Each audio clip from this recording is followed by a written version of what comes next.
2 Corinthians chapter number 10 from verse number 3. Bible says, for though we walk in the flesh, we do not walk according to the flesh.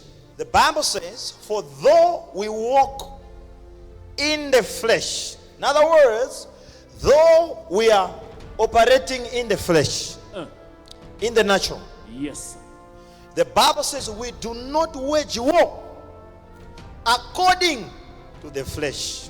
It is a statement that most people might try to ignore, because in most cases you come to realize and discover that believers, when they want to fight their battles, they fight them physically.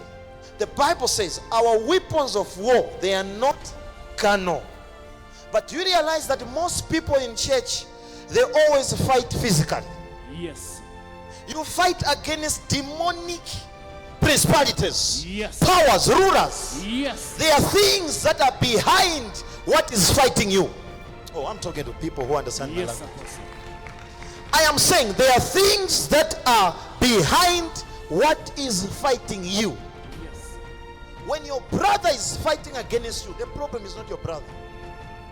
The problem is a demon behind your brother. Oh, yes. That is why when such a thing has happened, we enter in our prayer room.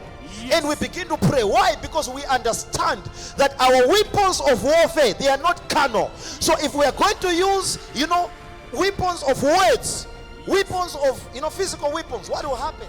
We will kill something that is not supposed to be killed. So the Bible says the weapons of our warfare, they are not carnal, but they are mighty in who?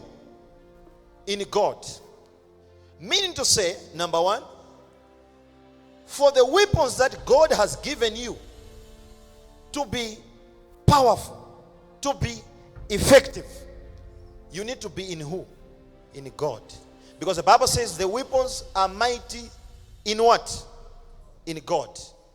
Other version says are mighty through who? Through God.